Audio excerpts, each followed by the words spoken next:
af 40 minutter på en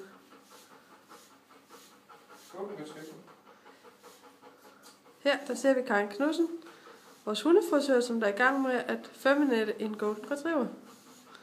Som vi kan se, så med ganske få strøg kommer der masser af hår af.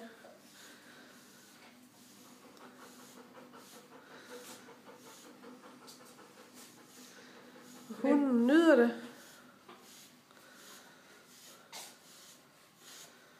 Gå lidt tættere på, så kan I se lidt bedre, hvad der foregår.